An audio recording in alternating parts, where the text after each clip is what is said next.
पूरे भारतवर्ष में एक ही मुद्दा गरमाया है, कश्मीर का मुद्दा, और लग रहा है आने वाले समय में पीओके को वापस लेने की ये शुरुआत है। ब्रिटिश पार्लियामेंट के अंदर एक एक्ट आता है जिसको वो नाम देते हैं इंडियन इंडिपेंडेंस एक्ट 1947, और इसके अंदर पाकिस्तान और इंडिया का निर्माण होता है। मगर ये कश्मीर और अदर प्रोविंसेस का क्या, केवल और केवल कश्मीर की बात होती है। मगर कई सारे प्रोविंशियल स्टेट्स थे बिल्कुल कश्मीर की तरह, जिनको स्ट्रॉन्ग लीडरशिप ने हैंडल किया। मगर कश्मीर का मुद्दा एक वीक लीडर के पास में गया, जिसके आने वाली पीढ़ियों ने भी उस मुद्दे को बहुत बुरी तरीके से हैंडल किया। तो बात यहां पर केवल पाकिस्तान और इंडिया की नहीं है, बहुत सारे प्रोविंशियल स्टेट्स की है, और आप इसको पहली बार देखेंगे और जानेंगे। नेहरू जी खुद कश्मीरी पंडित थे, मगर उनका जन्म यूपी में हुआ था। वो कश्मीरी पंडित इसलिए थे क्योंकि उनके पिताजी कश्मीरी पंडित थे, और कई वजहों में से ये खास वजह है कि इसी वजह से शेख अब्दुल्ला नेहरू जी के दोस्त थे, और उस दोस्ती के पीछे एक दुश्मनी छुपी थी। सबसे पहले यह बात जान लीजिए कि 1947 में आजादी मिलने के बाद में भी ये किंग जॉर्ज 6 के हाथ में इंडिया था, वो इसके मोनार्क समझे जाते थे 1950 तक। और जब ब्रिटिश पार्लियामेंट के अंदर इंडियन इंडिपेंडेंस एक्ट 1947 आया था, उसके पहले Congress party, Indian national Congress party की स्थापना की जा चुकी थी।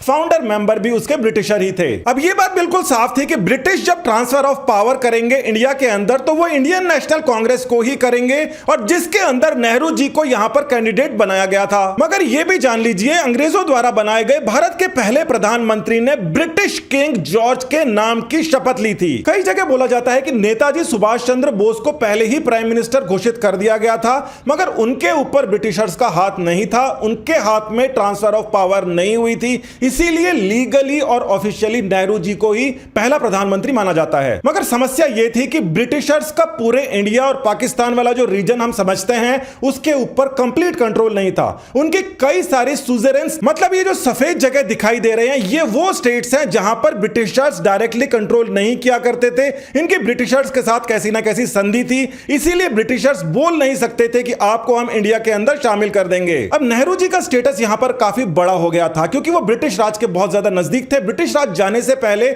उनको प्राइम मिनिस्टर घोषित करना चाहता था, वो हो भी गए। अब उनका स्टेटस बड़ा हो गया था कश्मीर के महाराजा से, जिनके साथ में उनकी एक प्रॉब्लम थी। नेहरू जी के पिताजी कश्मीरी पंडित थे, और कश्मीर के अंदर राजा हरि सिंह जी का राज था। अब नेहरू जी का जो स्टेटस है अब तक बहुत बड़ा बन चुका था। यहां पर जो राजा थे उनका भी अपना एक स्टेटस था। नेहरू जी कश्मीर के अंदर एक बार एंट्री करते हैं, यहां पर कोई चर्चा करने के लिए जाना चाहते हैं, मगर ये जो किंग है, ये नेहरू जी को गिरफ्तार करके वापस डिपोर्ट कर देते हैं। और यहां से शुरू हो जाती है नेहरू जी और शेख अब्दुल्ला की बहुत जबरदस्त फ्रेंडशिप, जो आगे बड़े कॉन्सिक्वेंसेस देने वाली थी। अंग्रेज यहां से जाते हैं, इंडिया पाकिस्तान का बंटवारा कर जाते हैं, मगर उसमें कश्मीर का नाम नहीं था और बाकी किसी प्रिंसली स्टेट्स का नाम नहीं था।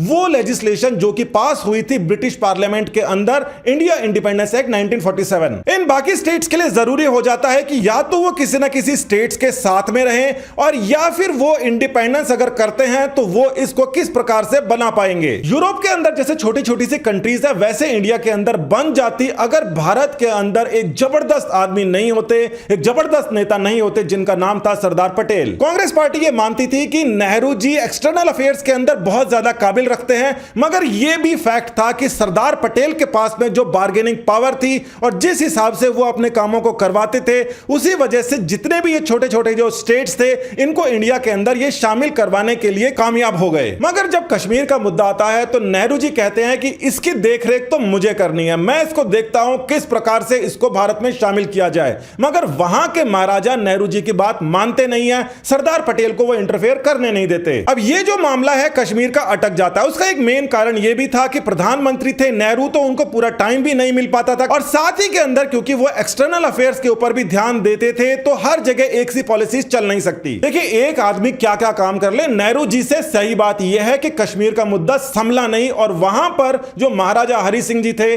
उनको वो कन्विंस नहीं कर पाए। उसके व्यक्तिगत कारण भी रहे होंगे। अब देखिए, पाकिस्तान क्या करता है, उनके पास में कोई खास लोग तो थे नहीं, बहुत छोटी मोटी जो जगह है वो उनको एनेक्स कर पाते हैं, और इसी के साथ के अंदर ये जो कश्मीर के अंदर वो मौका देखते हैं और घुस जाते हैं। अब महाराजा हरि सिंह जी सोचते हैं कि क्या किया जाए, क्योंकि ये मामला तो बहुत हाथों से निकलता जा रहा है। वो अंग्रेजों को अप्रोच करते हैं, वो इंडिया को भी अप्रोच करते हैं, और वो ये सोचते हैं कि क्यों ना मैं अब जाकर इंडिया के अंदर एक्सेशन कर दूं। ये जो आप लेटर देख रहे हैं, ये इंस्ट्रूमेंट ऑफ एक्सेशन है जम्मू कश्मीर का, जिसके अंदर यहां पर महाराजा हरि सिंह जी के साइन है, और यहां पर माउंट बैटन ऑफ बर्मा के साइन है, यानी कि अंग्रेज माउंट बैटन के साइन है। एक और खास बात है कि इस वाले लेटर के अंदर पहले से अगस्त 1947 लिखा है, यानी कि ये एक फॉर्मल एक्सेशन का एक इंस्ट्रूमेंट पहले से बना के गए थे अंग्रेज, और यहां पर अगस्त को काटकर ओवर राइटिंग दिख रही है, अक्टूबर किया गया है 26 अक्टूबर। अब देखिए मामला क्या हो जाता है, एक तरफ है पंडित जवाहरलाल नेहरू, एक तरफ है महाराजा हरि सिंह, मगर ये महाराजा हरि सिंह को इस इंस्ट्रूमेंट ऑफ एक्सेशन के अलावा भी कई चीजों पर राजी नहीं कर पाते, फेल हो जाते हैं। इतनी सारी अलग अलग प्रिंसली स्टेट्स थी, मगर केवल और केवल कश्मीर के अंदर आर्टिकल 370 और बाद में 35A इसलिए बना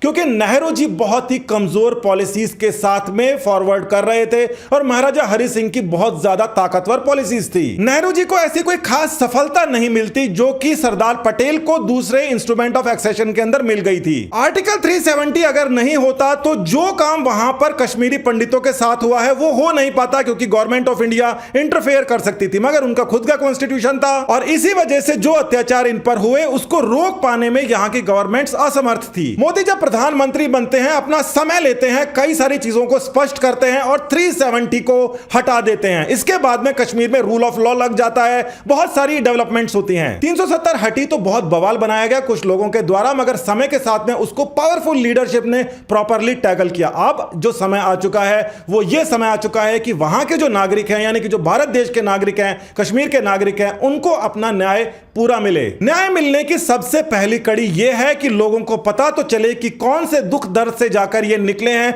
और उसी के चलते ये मूवी बनाई गई है। अगर आप कुछ कर नहीं सकते तो भी सामने वाले की पीड़ा को महसूस करना चाहिए। पुरानी सरकारों का मीडिया के ऊपर इतना कंट्रोल था कि उन्होंने इस मुद्दे को बाहर नहीं आने दिया, और जो बॉलीवुड था वो भी पुरानी सरकारों के हिसाब से चला करता था, हमेशा ऐसे ही चलता है। इस मुद्दे के अंदर वो सब बातें हम सामने लेके आने वाले हैं जो अभी तक आपके सामने नहीं लाई गई थी, क्योंकि हमारा तो काम ही यही है कि आपके सामने बिल्कुल सही तथ्य लेकर आएं, और खासकर वो तथ्य जिनको आपसे आज तक छुपाया गया है। नमस्कार, धन्यवाद, जय हिंद।